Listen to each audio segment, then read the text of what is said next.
حضرت ابو سعید خدری رضی اللہ تعالیٰ عنہ سے مروی ہے کہ رسول اللہ صلی اللہ علیہ وسلم نے فرمایا، جب کوئی شخص مسلمان ہو جائے اور اچھا مسلمان بن جائے تو اللہ تعالیٰ اس کی ہر وہ نیکی اس کے نامہ اعمال میں لکھ دیتا ہے جو اس نے اپنے دور جاہلیت میں کی ہوتی ہے، اور اس کا ہر وہ گناہ معاف کر دیا جاتا ہے جو اس نے اس سے پہلے کیا ہوتا ہے، پھر اس کے بعد اس کو اس کے اعمال کا بدلہ ملے گا۔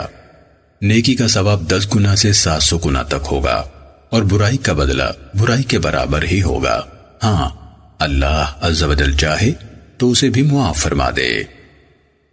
سنن نسائی حدیث نمبر 5001۔ حضرت ابو موسیٰ رضی اللہ تعالیٰ عنہ بیان کرتے ہیں کہ میں نے کہا، اے اللہ کے رسول، کون سا اسلام افضل ہے؟ آپ نے فرمایا، جس شخص کی زبان اور ہاتھ سے دوسرے مسلمان محفوظ رہیں۔ سنن نسائی حدیث نمبر 5002۔ حضرت عبداللہ بن عمر رضی اللہ تعالیٰ عنہ سے روایت ہے کہ ایک آدمی نے رسول اللہ صلی اللہ علیہ وسلم سے پوچھا، کون سا اسلام بہتر ہے؟ آپ نے فرمایا، تو کھانا کھلائے اور ہر ایک کو سلام کہے، خواہ پہچانتا ہو یا نہ پہچانتا ہو۔ سنن نسائی حدیث نمبر 5003۔ حضرت ابن عمر رضی اللہ تعالیٰ عنہ سے روایت ہے کہ ایک آدمی نے ان سے کہا، آپ جہاد کے لیے کیوں نہیں جاتے؟ انہوں نے کہا، میں نے رسول اللہ صلی اللہ علیہ وسلم کو فرماتے سنا ہے، اسلام کی بنیاد 5 چیزیں ہیں، گواہی دینا کہ اللہ تعالیٰ کے سوا کوئی معبود نہیں، اور حضرت محمد صلی اللہ علیہ وسلم اللہ تعالیٰ کے رسول ہیں، نماز پابندی کے ساتھ پڑھنا، زکوٰۃ ادا کرنا، حج کرنا اور رمضان المبارک کے روزے رکھنا۔ سنن نسائی حدیث نمبر 5004۔ حضرت عبادہ بن صامت رضی اللہ تعالیٰ عنہ سے روایت ہے، انہوں نے فرمایا، ہم نبی اکرم صلی اللہ علیہ وسلم کے پاس ایک مجلس میں موجود تھے۔ آپ نے فرمایا، مجھ سے بیعت کرو کہ اللہ تعالیٰ کے ساتھ کسی کو شریک نہیں بناؤ گے، چوری نہیں کرو گے، زنا نہیں کرو گے۔ آپ نے پوری آیت تلاوت فرمائی، پھر فرمایا، جو شخص اس عہد کو پورا کرے گا اس کا اجر و ثواب اللہ تعالیٰ کے ذمہ ہے، اور جس شخص نے ان مذکورہ کاموں میں سے کسی کام کا ارتکاب کیا پھر اللہ تعالیٰ نے اس پر پردہ ڈال دیا تو وہ اللہ تعالیٰ کی مرضی پر موقوف ہوگا، چاہے اسے عذاب دے چاہے معاف کرے۔ سنن نسائی حدیث نمبر 5005۔ حضرت انس بن مالک رضی اللہ تعالیٰ عنہ سے روایت ہے کہ رسول اللہ صلی اللہ علیہ وسلم نے فرمایا، مجھے کفار سے لڑنے کا حکم دیا گیا ہے حتیٰ کہ وہ یہ گواہی دیں کہ اللہ تعالیٰ کے سوا کوئی معبود نہیں اور حضرت محمد صلی اللہ علیہ وسلم اللہ تعالیٰ کے رسول ہیں۔ جب وہ یہ گواہی دیں کہ اللہ تعالیٰ کے سوا کوئی معبود نہیں اور حضرت محمد صلی اللہ علیہ وسلم اللہ تعالیٰ کے رسول ہیں، اور ہمارے قبلے کی طرف منہ کر کے نماز قائم کریں، ہمارا ذبح شدہ جانور کھائیں اور ہماری طرح نماز پڑھیں، تو ان کے جان و مال ہم پر حرام ہے، الا یہ کہ ان پر کوئی حق بنتا ہو۔ ان کے وہی حقوق ہوں گے جو مسلمانوں کے ہیں، اور ان پر وہ فرائض عائد ہوں گے جو مسلمانوں پر عائد ہوتے ہیں۔ سنن نسائی حدیث نمبر 5006۔ حضرت ابو ہریرہ رضی اللہ تعالیٰ عنہ سے روایت ہے کہ نبی اکرم صلی اللہ علیہ وسلم نے فرمایا، ایمان کی 70 سے زائد شاخیں ہیں اور حیا بھی ایمان کی ایک اہم شاخ ہے۔ سنن نسائی حدیث نمبر 5007۔ حضرت ابو ہریرہ رضی اللہ تعالیٰ عنہ سے روایت ہے کہ رسول اللہ صلی اللہ علیہ وسلم نے فرمایا، ایمان کی 70 سے زائد شاخیں ہیں، ان میں سے افضل کلمہ توحید و رسالت کی ادائیگی ہے، اور ان میں سے کم مرتبہ راستے سے تکلیف دہ چیز کو دور کرنا ہے، اور حیا بھی ایمان کی ایک اہم شاخ ہے۔ سنن نسائی حدیث نمبر 5008۔ حضرت ابو ہریرہ رضی اللہ تعالیٰ عنہ سے روایت ہے کہ نبی اکرم صلی اللہ علیہ وسلم نے فرمایا، حیا ایمان کا اہم حصہ ہے۔ سنن نسائی حدیث نمبر 5009۔ نبی اکرم صلی اللہ علیہ وسلم کے ایک صحابی سے روایت ہے کہ رسول اللہ صلی اللہ علیہ وسلم نے فرمایا، عمار رضی اللہ تعالیٰ عنہ کناروں تک ایمان سے لبالب بھرا ہوا ہے۔ سنن نسائی حدیث نمبر 5010۔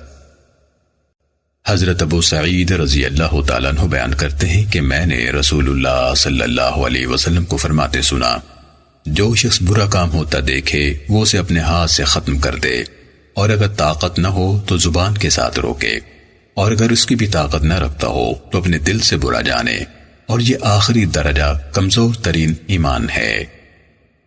سنن نسائی حدیث نمبر 5011۔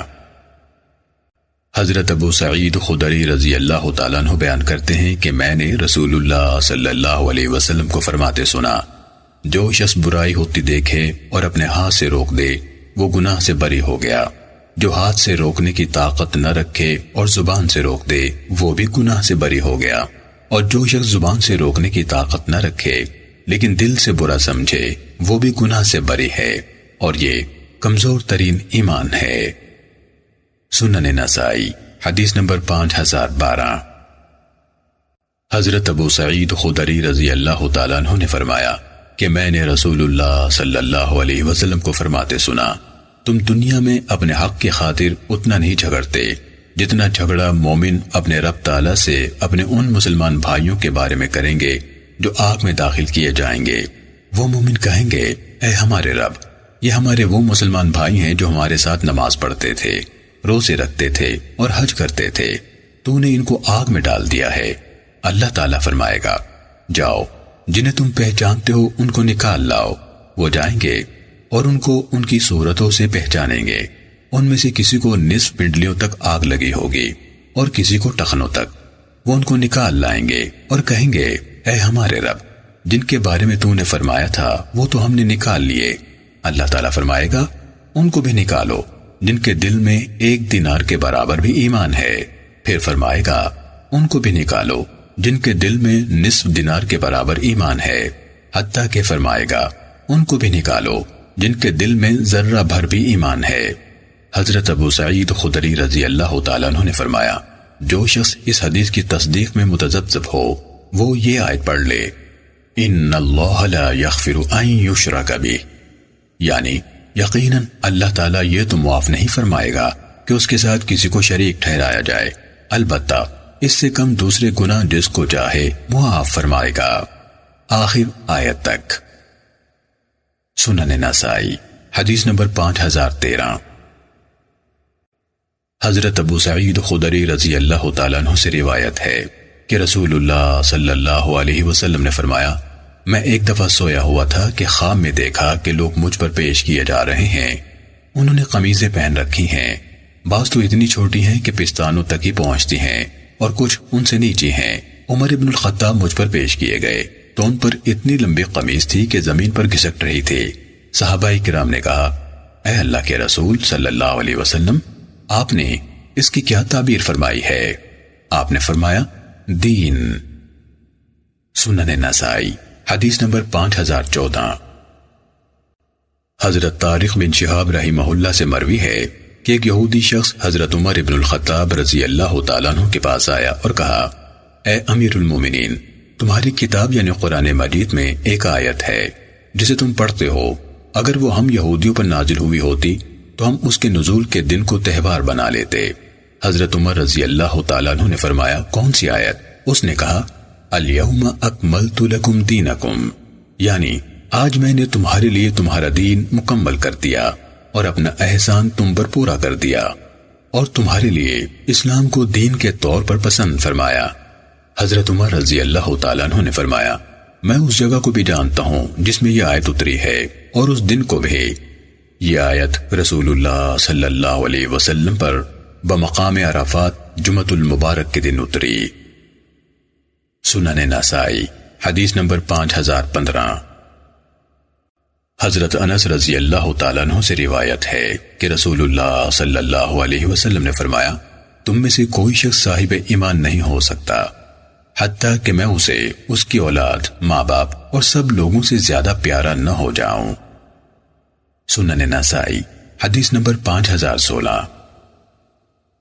حضرت انس رضی اللہ تعالیٰ عنہ سے روایت ہے کہ رسول اللہ صلی اللہ علیہ وسلم نے فرمایا، تم میں سے کوئی شخص مومن نہیں بن سکتا حتیٰ کہ میں اسے اس کے اہل و عیال اور مال و منال اور سب لوگوں سے بڑھ کر محبوب نہ ہو جاؤں۔ سنن نسائی حدیث نمبر 5017۔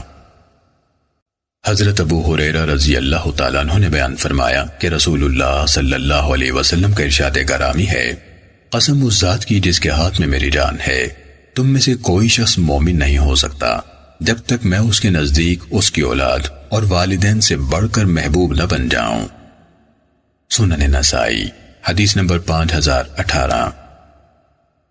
حضرت انس رضی اللہ تعالیٰ عنہ سے مروی ہے کہ اللہ کے نبی صلی اللہ علیہ وسلم کا فرمان مبارک ہے، تم میں سے کوئی شخص سچا مومن نہیں بن سکتا حتیٰ کہ وہ اپنے بھائی کے لیے وہی چیز پسند کرے جو وہ اپنے لیے کرتا ہے۔ سنن نسائی حدیث نمبر 5019۔ حضرت انس رضی اللہ تعالیٰ عنہ سے روایت ہے کہ رسول اللہ صلی اللہ علیہ وسلم نے فرمایا، قسم اس ذات کی جس کے ہاتھ میں محمد صلی اللہ علیہ وسلم کی جان ہے، تم میں سے کوئی شخص اس وقت تک مومن نہیں ہو سکتا جب تک وہ اپنے ہر مسلمان بھائی کے لیے اسی طرح خیر و بھلائی پسند نہ کرے جس طرح اپنے لیے کرتا ہے۔ سنن نسائی حدیث نمبر 5020۔ حضرت زر بن حبیش سے روایت ہے کہ حضرت علی رضی اللہ تعالیٰ عنہ نے فرمایا، نبی امی صلی اللہ علیہ وسلم مجھے ارشاد فرمایا کرتے تھے کہ تجھ سے مومن ہی محبت کرے گا اور تجھ سے منافق ہی بغض رکھے گا۔ سنن نسائی حدیث نمبر 5021۔ حضرت انس رضی اللہ تعالیٰ عنہ سے روایت ہے کہ نبی اکرم صلی اللہ علیہ وسلم نے فرمایا، انصار سے محبت ایمان کی نشانی ہے اور انصار سے بغض نفاق کی نشانی ہے۔ سنن نسائی حدیث نمبر 5022۔ حضرت عبداللہ بن عمر رضی اللہ تعالیٰ عنہ سے روایت ہے کہ نبی اکرم صلی اللہ علیہ وسلم نے فرمایا، 4 خصلتیں ایسی ہیں کہ جس شخص میں سب کی سب پائی جائیں وہ خالص منافق ہوگا، اور جس شخص میں ان 4 میں سے کوئی ایک پائی جائے اس میں نفاق کی ایک خصلت ہوگی حتیٰ کہ وہ اسے چھوڑ دے۔ نمبر 1، جب بات کرے تو جھوٹ بولے۔ نمبر 2، جب وعدہ کرے تو خلاف ورزی کرے۔ نمبر 3، جب عہد کرے تو بے وفائی کرے۔ اور نمبر 4، جب لڑائی جھگڑا کرے تو گالی بکے۔ سنن نسائی حدیث نمبر 5023۔ حضرت ابو ہریرہ رضی اللہ تعالیٰ عنہ سے روایت ہے کہ رسول اللہ صلی اللہ علیہ وسلم نے فرمایا، منافق کی 3 نشانیاں ہیں، جب بات کرے جھوٹ بولے، جب وعدہ کرے تو خلاف ورزی کرے، جب اس کے پاس امانت رکھی جائے تو خیانت کرے۔ سنن نسائی حدیث نمبر 5024۔ حضرت علی رضی اللہ تعالیٰ عنہ سے روایت ہے، انہوں نے فرمایا، رسول اللہ صلی اللہ علیہ وسلم نے مجھے ارشاد فرمایا تھا کہ تجھ سے مومن ہی محبت کرے گا اور تجھ سے منافق ہی بغض رکھے گا۔ سنن نسائی حدیث نمبر 5025۔ حضرت عبداللہ بن مسعود رضی اللہ تعالیٰ عنہ نے فرمایا، 3 عادتیں جس میں پائی جائیں وہ منافق ہوگا، جب بات کرے جھوٹ بولے، جب اس کے پاس امانت رکھی جائے تو خیانت کرے، اور جب وعدہ کرے خلاف ورزی کرے۔ جس شخص میں ان میں سے کوئی ایک عادت پائی جائے اس میں نفاق کی خصلت رہے گی حتیٰ کہ اسے چھوڑ دے۔ سنن نسائی حدیث نمبر 5026۔ حضرت ابو ہریرہ رضی اللہ تعالیٰ عنہ سے روایت ہے کہ رسول اللہ صلی اللہ علیہ وسلم نے فرمایا، جو شخص ماہ رمضان المبارک کا قیام ایمان کی حالت میں اور ثواب کی نیت سے کرے، اس کے پہلے تمام گناہ معاف کر دیے جاتے ہیں۔ سنن نسائی حدیث نمبر 5027۔ حضرت ابو ہریرہ رضی اللہ تعالیٰ عنہ سے مروی ہے کہ نبی اکرم صلی اللہ علیہ وسلم نے فرمایا، جو شخص ایمان کی حالت میں اور ثواب کی نیت سے رمضان المبارک کی راتوں کا قیام کرے، اس کے سب پہلے گناہ معاف کر دیے جاتے ہیں۔ سنن نسائی حدیث نمبر 5028۔ حضرت ابو ہریرہ رضی اللہ تعالیٰ عنہ سے روایت ہے کہ نبی اکرم صلی اللہ علیہ وسلم نے فرمایا، جو شخص رمضان المبارک کی راتوں میں ایمان کی بنا پر اور ثواب کی نیت سے عبادت کرے، اس کے سب پہلے گناہ معاف کر دیے جاتے ہیں۔ سنن نسائی حدیث نمبر 5029۔ حضرت ابو ہریرہ رضی اللہ تعالیٰ عنہ کا بیان ہے کہ رسول اللہ صلی اللہ علیہ وسلم نے فرمایا، جو شخص ایمان کے جذبے اور ثواب کی نیت سے رمضان المبارک کا قیام کرے اس کے سب پہلے گناہ معاف کر دیے جاتے ہیں، اور جو شخص جذبہ ایمان اور نیت ثواب کے ساتھ لیلۃ القدر میں عبادت کرے اس کے بھی سب پہلے گناہ معاف کر دیے جاتے ہیں۔ سنن نسائی حدیث نمبر 5030۔ حضرت طلحہ بن عبید اللہ نے فرمایا، ایک آدمی نجد کے علاقے سے رسول اللہ صلی اللہ علیہ وسلم کی خدمت میں حاضر ہوا۔ اس کے سر کے بال بکھرے ہوئے تھے، اس کی آواز کی بنبناہٹ تو سنائی دیتی تھی مگر اس کی بات سمجھ میں نہیں آتی تھی، حتیٰ کہ وہ قریب آ گیا تو پتہ چلا کہ وہ اسلام کے بارے میں پوچھ رہا ہے۔ رسول اللہ صلی اللہ علیہ وسلم نے اسے فرمایا، ہر دن رات میں 5 نمازیں۔ اس نے کہا، کیا ان کے علاوہ کوئی اور نماز بھی مجھ پر فرض ہے؟ آپ نے فرمایا، نہیں، مگر یہ کہ تو خوشی سے پڑھے۔ رسول اللہ صلی اللہ علیہ وسلم نے اسے فرمایا، اور ماہ رمضان المبارک کے روزے۔ اس نے کہا، کیا اس کے علاوہ بھی مجھ پر کوئی روزے فرض ہیں؟ آپ نے فرمایا، نہیں، مگر یہ کہ تو خوشی سے رکھے۔ رسول اللہ صلی اللہ علیہ وسلم نے اس کے سامنے زکوٰۃ کا بھی ذکر فرمایا۔ اس نے کہا، اس کے علاوہ بھی کوئی مالی چیز یعنی صدقہ مجھ پر فرض ہے؟ آپ نے فرمایا، نہیں، الا یہ کہ تو نفل صدقہ کرے۔ وہ آدمی واپس جانے لگا تو کہہ رہا تھا، میں نہ اس سے زیادہ کروں گا نہ کم۔ رسول اللہ صلی اللہ علیہ وسلم نے فرمایا، اگر یہ آدمی اپنی بات پر پکا رہا تو کامیاب ہو گیا۔ سنن نسائی حدیث نمبر 5031۔ حضرت ابو ہریرہ رضی اللہ تعالیٰ عنہ بیان کرتے ہیں کہ میں نے رسول اللہ صلی اللہ علیہ وسلم کو فرماتے سنا، جو شخص اللہ تعالیٰ کے راستے میں جہاد کے لیے نکلتا ہے اس کے لیے اللہ تعالیٰ نے ضمانت دے رکھی ہے کہ اگر وہ صرف مجھ پر ایمان رکھتے ہوئے اور خالص میرے راستے میں جہاد کرنے کے لیے نکلتا ہے تو میں اسے ضرور جنت میں داخل کروں گا، چاہے وہ میدان جنگ میں قتل ہو جائے یا اسی راستے میں فوت ہو جائے، یا پھر وہ یعنی اللہ تعالیٰ اس کو اس کے گھر واپس لائے گا جس سے وہ نکلا تھا، جبکہ اس کو ثواب بھی حاصل ہوگا اور غنیمت بھی جو اس کے مقدر میں ہے۔ سنن نسائی حدیث نمبر 5032۔ حضرت ابو ہریرہ رضی اللہ تعالیٰ عنہ سے روایت ہے کہ رسول اللہ صلی اللہ علیہ وسلم نے فرمایا، جو شخص اللہ تعالیٰ کے راستے میں جہاد کے لیے نکلتا ہے جبکہ اس کی نیت صرف اللہ تعالیٰ کے راستے میں جہاد ہی کی ہو اور مجھ پر ایمان اور میرے رسولوں کی تصدیق ہی اس کو جہاد پر مجبور کر رہے ہوں، تو اللہ تعالیٰ نے ضمانت دے رکھی ہے کہ میں اسے ضرور جنت میں داخل کروں گا یا اسے اس کے گھر میں واپس لاؤں گا جہاں سے وہ جہاد کے لیے نکلا تھا، علاوہ ثواب اور غنیمت کے جو اس کو ملے۔ سنن نسائی حدیث نمبر 5033۔ حضرت ابن عباس رضی اللہ تعالیٰ عنہ سے روایت ہے، انہوں نے فرمایا، قبیلہ عبد القیس کا وفد رسول اللہ صلی اللہ علیہ وسلم کی خدمت اقدس میں حاضر ہوا اور کہا، ہم قبیلہ عبد القیس والے ربیعہ کی نسل سے ہیں، ہم حرمت والے مہینے کے علاوہ آپ کے پاس نہیں آ سکتے، ہمیں کسی اہم چیز کا حکم دیجئے جو ہم آپ سے سیکھیں اور واپس جا کر اپنے علاقے کے لوگوں کو اس کی دعوت دیں۔ تب آپ نے فرمایا، میں تمہیں 4 چیزوں کا حکم دیتا ہوں اور 4 چیزوں سے روکتا ہوں۔ پہلی 4 چیزیں یہ ہیں، اللہ تعالیٰ پر ایمان لانا۔ پھر آپ نے ان کے لیے ایمان کی تفصیل بیان فرمائی، اس بات کی گواہی دینا کہ اللہ تعالیٰ کے سوا کوئی معبود نہیں اور میں اللہ تعالیٰ کا رسول ہوں، نماز پابندی سے ادا کرنا، زکوٰۃ ادا کرنا، اور اپنی غنیمتوں میں سے 5واں حصہ مجھے یعنی بیت المال میں بھیجنا، اور میں تمہیں خشک کدو کے برتنوں، سبز مٹکے اور تارکول والے مٹکے سے روکتا ہوں۔ سنن نسائی حدیث نمبر 5034۔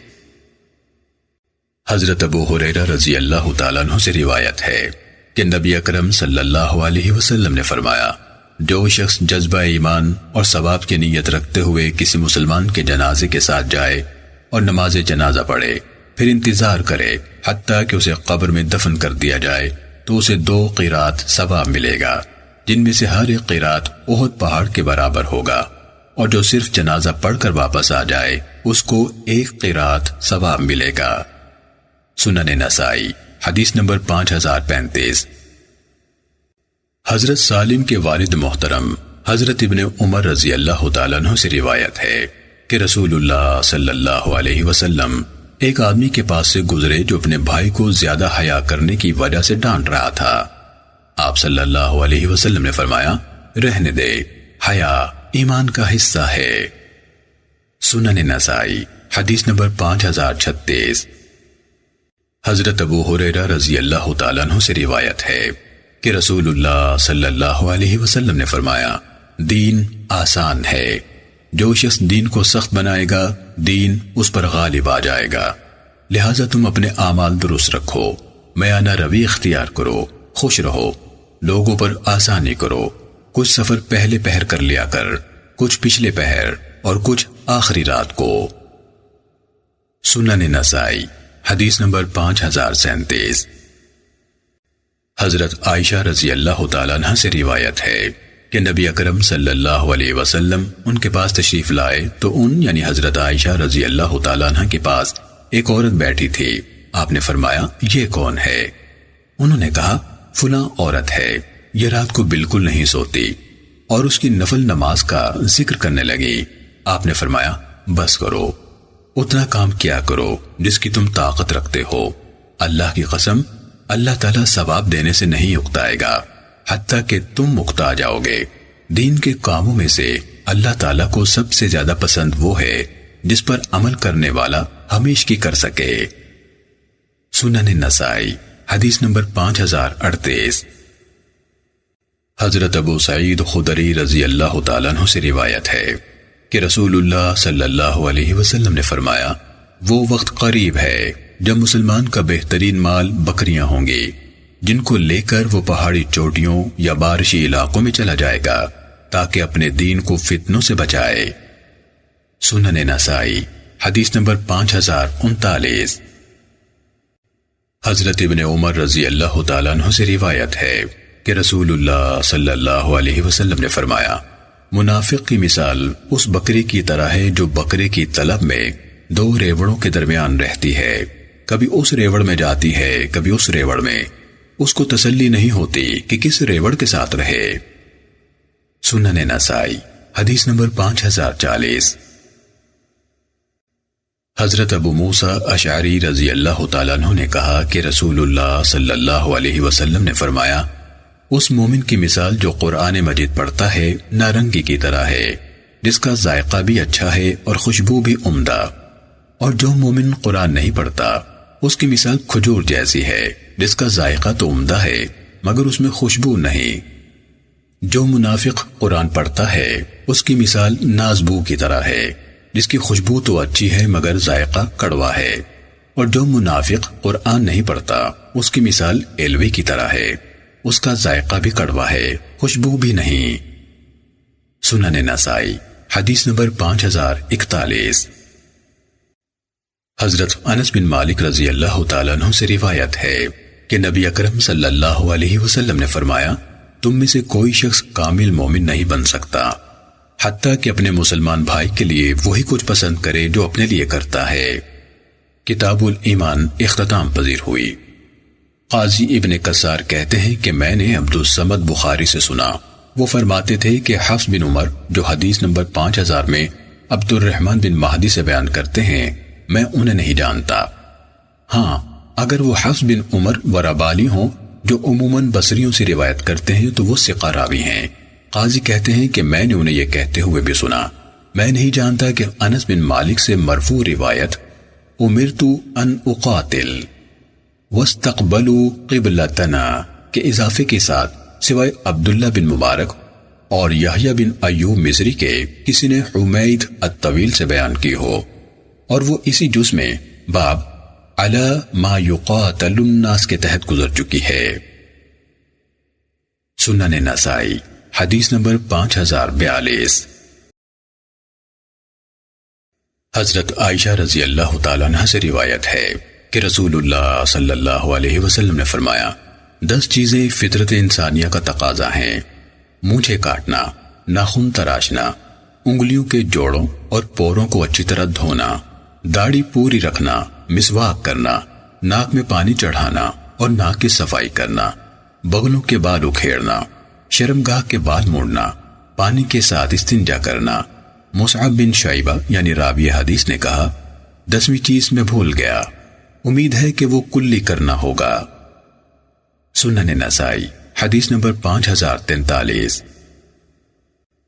حضرت سلیمان تیمی سے روایت ہے کہ میں نے حضرت طلق بن حبیب کو فرماتے سنا 10 چیزیں فطری ہیں، مسواک کرنا، مونچھیں کاٹنا، ناخن تراشنا، انگلیوں کے پوروں اور جوڑوں کو اچھی طرح دھونا، زیر ناف بال موڑنا، ناک کی صفائی کرنا، کلی کے بارے میں مجھے شک ہے۔ سنن نسائی حدیث نمبر 5044۔ حضرت طلق بن حبیب نے فرمایا 10 چیزیں انبیاء علیہم السلام کی سنت ہیں، مسواک کرنا، مونچھیں کاٹنا، کلی کرنا، ناک کی صفائی کرنا، داڑھی پوری رکھنا، ناخن تراشنا، بغلوں کے بال اکھیڑنا، ختنہ کروانا، زیر ناف یعنی شرمگاہ کے بال موڑنا اور قضائے حاجت کے بعد پشت دھونا۔ ابو عبد الرحمن یعنی امام نسائی رحمہ اللہ نے فرمایا سلیمان تیمی کی حدیث جو اس حدیث سے پہلے بیان ہوئی ہے اور جعفر بن ایاز کی مذکورہ یہی حدیث مصعب بن شیبہ کی حدیث یعنی باب کی پہلی حدیث سے زیادہ درست ہے۔ مصعب بن شیبہ منکر الحدیث یعنی ضعیف راوی ہے۔ سنن نسائی حدیث نمبر 5045۔ حضرت ابو ہریرہ رضی اللہ تعالیٰ عنہ سے روایت ہے کہ رسول اللہ صلی اللہ علیہ وسلم نے فرمایا 5 چیزیں فطری ہیں، ختنہ کرنا، شرمگاہ کے بال موڑنا، بغلوں کے بال اکھیڑنا، ناخن تراشنا اور مونچھیں چھوٹی کرنا۔ امام مالک رحمہ اللہ نے اس روایت کو موقوف بیان کیا ہے جیسا کہ اگلی روایت میں آ رہا ہے۔ سنن نسائی حدیث نمبر 5046۔ حضرت ابو ہریرہ رضی اللہ تعالیٰ عنہ نے فرمایا 5 چیزیں فطرت اور سنت ہیں، ناخن تراشنا، مونچھیں کاٹنا، بغل کے بال اکھیڑنا، شرمگاہ کے بال موڑنا اور ختنہ کروانا۔ سنن نسائی حدیث نمبر 5047۔ حضرت ابن عمر رضی اللہ تعالیٰ عنہما سے روایت ہے کہ نبی صلی اللہ علیہ وسلم نے فرمایا مونچھوں کو ختم کرو اور داڑھی کو بڑھنے دو۔ سنن نسائی حدیث نمبر 5048۔ حضرت ابن عمر رضی اللہ تعالیٰ عنہما سے روایت ہے کہ نبی اکرم صلی اللہ علیہ وسلم نے فرمایا داڑیاں رکھو اور مونچھیں صاف کرو۔ سنن نسائی حدیث نمبر 5049۔ حضرت زید بن ارقم رضی اللہ تعالیٰ عنہ بیان کرتے ہیں کہ میں نے رسول اللہ صلی اللہ علیہ وسلم کو فرماتے سنا جو شخص اپنی مونچھیں نہ کاٹے وہ ہم میں سے نہیں۔ سنن نسائی حدیث نمبر 5050۔ حضرت ابن عمر رضی اللہ تعالیٰ عنہما سے روایت ہے کہ نبی اکرم صلی اللہ علیہ وسلم نے ایک بچہ دیکھا جس کا کچھ سر مونڈا ہوا تھا اور کچھ چھوڑ دیا گیا تھا۔ آپ نے اس سے منع فرمایا اور فرمایا سارا سر منڈواؤ یا سارا رہنے دو۔ سنن نسائی حدیث نمبر 5051۔ حضرت علی رضی اللہ تعالیٰ عنہ سے روایت ہے کہ رسول اللہ صلی اللہ علیہ وسلم نے منع فرمایا کہ عورت اپنا سر منڈوائے۔ سنن نسائی حدیث نمبر 5052۔ حضرت عبداللہ بن عمر رضی اللہ تعالیٰ عنہ سے روایت ہے کہ نبی اکرم صلی اللہ علیہ وسلم نے فرمایا اللہ عز و جل نے مجھے قضاء سے منع فرمایا ہے۔ سنن نسائی حدیث نمبر 5053۔ حضرت ابن عمر رضی اللہ تعالیٰ عنہ سے مروی ہے کہ رسول اللہ صلی اللہ علیہ وسلم نے قضاء سے منع فرمایا ہے۔ ابو عبد الرحمن یعنی امام نسائی رحمہ اللہ نے کہا کہ یحییٰ بن سعید القطان اور محمد بن بشر کی روایت اس مذکورہ روایت سے زیادہ درست اور صحیح ہے۔ سنن نسائی حدیث نمبر 5054۔ حضرت وائل بن حجر رضی اللہ تعالیٰ عنہ نے کہا کہ میں نبی اکرم صلی اللہ علیہ وسلم کے پاس حاضر ہوا تو میرے لمبے لمبے بال تھے۔ آپ نے فرمایا نحوست ہے یعنی یہ بری چیز ہے۔ میں نے سمجھا آپ کا اشارہ میری طرف ہے، میں نے اپنے بال کاٹ دیے۔ پھر میں آپ کے پاس حاضر ہوا تو آپ نے فرمایا میرا اشارہ تیری طرف نہیں تھا، ویسے یہ تیری زیادہ اچھی حالت ہے۔ سنن نسائی حدیث نمبر 5055۔ حضرت انس رضی اللہ تعالیٰ عنہ سے روایت ہے، انہوں نے فرمایا نبی اکرم صلی اللہ علیہ وسلم کے سر کے بال لہردار تھے، نہ گھنگریالے نہ بالکل سیدھے، اور عموماً کانوں اور کندھے کے درمیان رہتے تھے۔ سنن نسائی حدیث نمبر 5056۔ حضرت حمید بن عبد الرحمن حمیری سے روایت ہے کہ میں ایک بزرگ کو ملا جو نبی اکرم صلی اللہ علیہ وسلم کی خدمت اقدس میں اسی طرح رہے تھے جس طرح حضرت ابو ہریرہ رضی اللہ تعالیٰ عنہ 4 سال آپ کی خدمت اقدس میں رہے۔ انہوں نے فرمایا رسول اللہ صلی اللہ علیہ وسلم نے ہمیں ہر روز کنگھی کرنے سے منع فرمایا ہے۔ سنن نسائی حدیث نمبر 5057۔ حضرت عبداللہ بن شقیق سے روایت ہے کہ نبی اکرم صلی اللہ علیہ وسلم کے صحابہ میں سے ایک صحابی مصر کے حاکم تھے۔ ان کا ایک ساتھی ان کے پاس آیا تو دیکھا کہ ان کے بال پراگندہ اور بکھرے ہوئے ہیں۔ وہ کہنے لگا کیا وجہ ہے کہ آپ کے بال بکھرے ہوئے ہیں حالانکہ آپ حاکم ہیں؟ انہوں نے فرمایا نبی اکرم صلی اللہ علیہ وسلم ہمیں زیادہ تکلفات سے روکا کرتے تھے۔ اس نے کہا تکلفات کا کیا مطلب ہے؟ انہوں نے فرمایا ہر روز کنگھی کرنا۔ سنن نسائی حدیث نمبر 5061۔ حضرت عائشہ رضی اللہ تعالیٰ عنہ سے روایت ہے، انہوں نے فرمایا رسول اللہ صلی اللہ علیہ وسلم دائیں طرف اختیار کرنے کو پسند فرماتے تھے، اپنے دائیں ہاتھ سے لیتے، دائیں ہاتھ سے دیتے، بلکہ تمام معاملات میں دائیں طرف کو ترجیح دیتے تھے۔ سنن نسائی حدیث نمبر 5062۔ حضرت برا رضی اللہ تعالیٰ عنہ نے فرمایا میں نے کسی شخص کو سرخ اللہ پہنے ہوئے رسول اللہ صلی اللہ علیہ وسلم سے زیادہ خوبصورت نہیں دیکھا، جبکہ آپ کے سر مبارک کے لمبے لمبے بال کندھوں سے ٹکراتے تھے۔ سنن نسائی حدیث نمبر 5063۔ حضرت انس رضی اللہ تعالیٰ عنہ سے روایت ہے، انہوں نے فرمایا رسول اللہ صلی اللہ علیہ وسلم کے بال مبارک نصف کانوں تک ہوتے تھے۔ سنن نسائی حدیث نمبر 5064۔ حضرت برا رضی اللہ تعالیٰ عنہ نے فرمایا میں نے کسی شخص کو سرخ اللہ پہنے ہوئے رسول اللہ صلی اللہ علیہ وسلم سے بڑھ کر خوبصورت نہیں دیکھا، نیز میں نے دیکھا کہ آپ کی زلفیں کندھوں کے قریب لہرایا کرتی تھیں۔ سنن نسائی حدیث نمبر 5065۔ حضرت حبیرہ بن یاریم سے منقول ہے کہ حضرت عبداللہ بن مسعود رضی اللہ تعالیٰ عنہ نے فرمایا تم مجھے کس کی قرات کے مطابق پڑھنے پر مجبور کرتے ہو؟ زید کی، جبکہ حقیقت یہ ہے کہ میں رسول اللہ صلی اللہ علیہ وسلم کو 70 سے زائد سورتیں سنا چکا تھا، جبکہ زید کے سر پر 2 مینڈیاں ہوتی تھیں، وہ بچوں کے ساتھ کھیلا کرتا تھا۔ سنن نسائی حدیث نمبر 5066۔ حضرت ابو وائل سے مروی ہے کہ حضرت ابن مسعود رضی اللہ تعالیٰ عنہ نے ہمیں خطاب فرمایا اور کہا تم مجھے کس طرح مجبور کرتے ہو کہ میں زید بن ثابت کی قرات کے مطابق پڑھوں، جبکہ میں نے رسول اللہ صلی اللہ علیہ وسلم کی زبان مبارک سے 70 سے زیادہ سورتیں پڑھ لی تھیں، اور زید ابھی بچوں کے ساتھ کھیلا کرتا تھا، اس کی 2 مینڈیاں ہوتی تھیں۔ سنن نسائی حدیث نمبر 5067۔ زیاد بن حسین اپنے والد محترم حسین بن اوس رضی اللہ تعالیٰ عنہ سے بیان کرتے ہیں کہ جب وہ نبی اکرم صلی اللہ علیہ وسلم کے پاس مدینہ منورہ پہنچے تو آپ نے ان سے فرمایا آگے جاؤ۔ جب وہ آپ کے قریب آ گئے تو آپ نے اپنا ہاتھ ان کے لمبے لمبے بالوں پر رکھا اور سارے سر پر ہاتھ پھیرا اور ان کو دعا دی اور خوب دعا دی۔ سنن نسائی حدیث نمبر 5068۔ حضرت وائل بن حجر رضی اللہ تعالیٰ عنہ بیان کرتے ہیں کہ میں نبی اکرم صلی اللہ علیہ وسلم کے پاس حاضر ہوا تو میرے لمبے لمبے بال تھے۔ آپ نے فرمایا یہ منحوس چیز ہے۔ میں نے سمجھا کہ آپ مجھے کہہ رہے ہیں۔ میں اٹھا اور اپنے بال کاٹ کر پھر حاضر ہوا تو آپ نے فرمایا میں نے تجھے نہیں کہا تھا، ویسے یہ زیادہ اچھی حالت ہے۔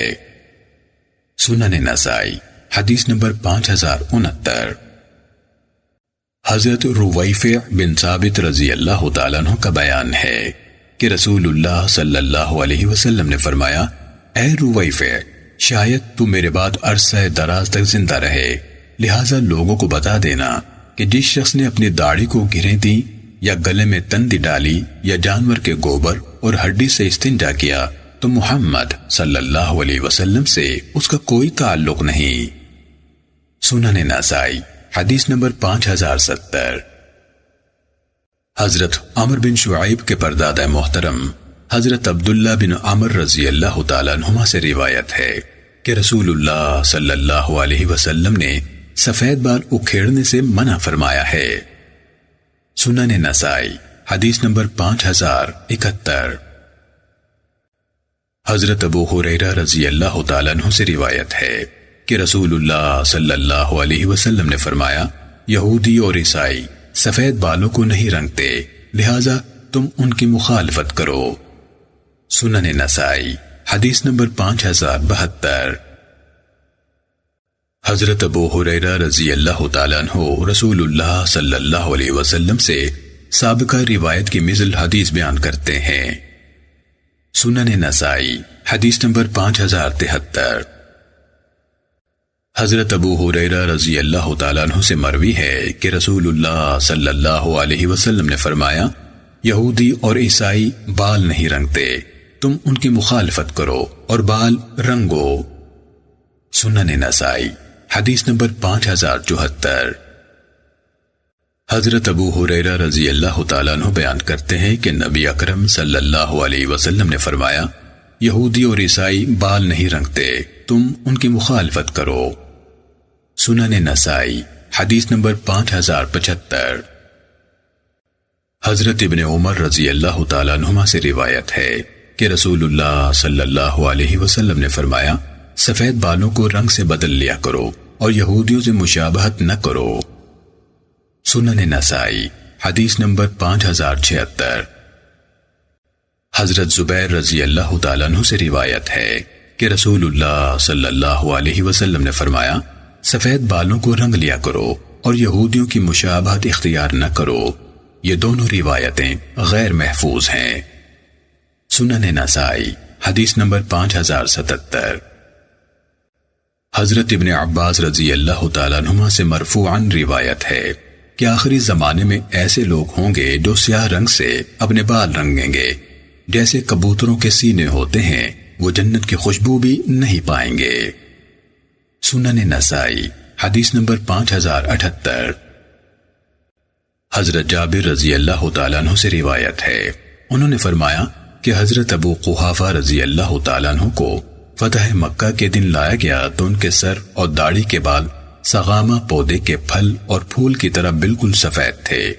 رسول اللہ صلی اللہ علیہ وسلم نے فرمایا، ان کو کسی رنگ سے بدل دو مگر سیاہ رنگ سے پرہیز کرنا۔ سنن نسائی حدیث نمبر 5079۔ حضرت ابو ذر رضی اللہ تعالیٰ عنہ سے روایت ہے کہ نبی اکرم صلی اللہ علیہ وسلم نے فرمایا، بہترین وہ چیز جس کے ساتھ تم سفید بالوں کو رنگو مہندی اور وسمہ ہے۔ سنن نسائی حدیث نمبر 5080۔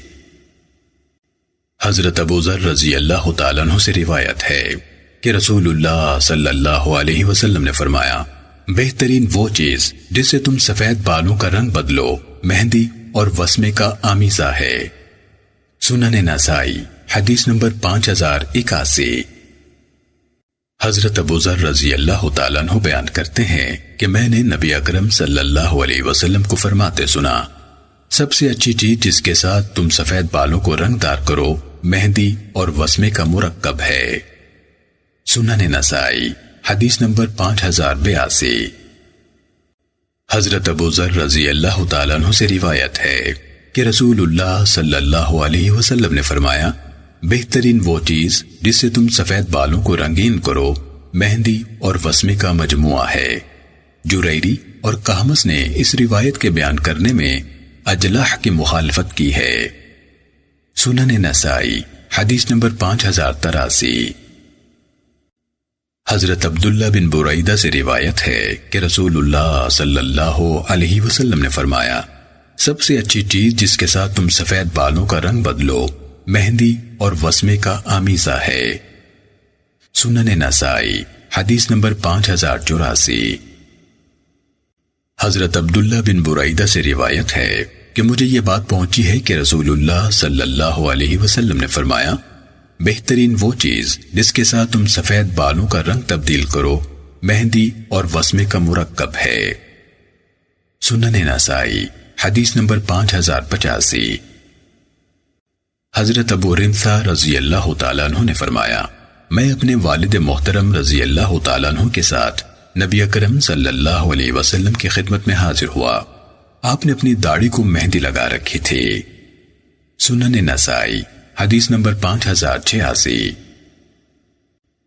حضرت ابو رمثا رضی اللہ تعالیٰ عنہ سے روایت ہے، انہوں نے فرمایا، میں نبی اکرم صلی اللہ علیہ وسلم کی خدمت میں حاضر ہوا۔ میں نے دیکھا کہ آپ نے داڑھی زرد کر رکھی تھی۔ سنن نسائی حدیث نمبر 5087۔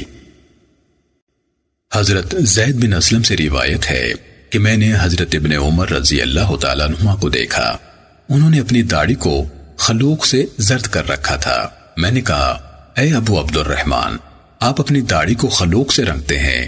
انہوں نے فرمایا، میں نے رسول اللہ صلی اللہ علیہ وسلم کو خلوق سے داڑھی رنگتے دیکھا ہے، اور آپ کو اس سے بڑھ کر کوئی رنگ پیارا نہیں تھا۔ آپ اس سے اپنے سب کپڑے حتیٰ کہ پگڑی بھی رنگ لیا کرتے تھے۔ ابو عبد الرحمن یعنی امام نسائی رحمہ اللہ نے کہا، یہ حدیث ابو قتیبہ کی حدیث کی نسبت زیادہ صحیح ہے۔ سنن نسائی حدیث نمبر 5088۔ حضرت قتادہ سے روایت ہے کہ میں نے حضرت انس رضی اللہ تعالیٰ عنہ سے پوچھا، کیا رسول اللہ صلی اللہ علیہ وسلم نے بالوں کو رنگا ہے؟ آپ نے فرمایا، اس کی نوبت ہی نہیں آئی تھی، صرف آپ کی کنپٹیوں میں کچھ ہی بال سفید تھے۔ سنن نسائی حدیث نمبر 5089۔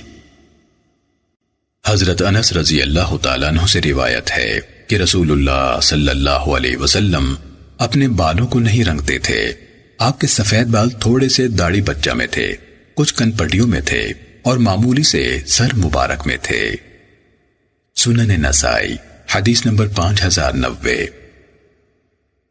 حضرت عبداللہ بن مسعود رضی اللہ تعالیٰ عنہ سے روایت ہے کہ اللہ کے نبی صلی اللہ علیہ وسلم 10 کاموں کو ناپسند فرماتے تھے: مردوں کا خلوق لگانا، سفید بالوں کو سیاہ کرنا، تہبند ٹخنوں سے نیچے لٹکانا، مردوں کے لیے سونے کی انگوٹھی پہننا، شطرنج کھیلنا، نامناسب مقام پر عورت کا اظہار زینت کرنا، معوذات وغیرہ کے علاوہ دم کرنا، تمیمے لٹکانا، منی غلط مقام پر ضائع کرنا اور چھوٹے بچے میں خرابی ڈالنا، لیکن آپ اس آخری کام کو حرام نہیں فرماتے تھے۔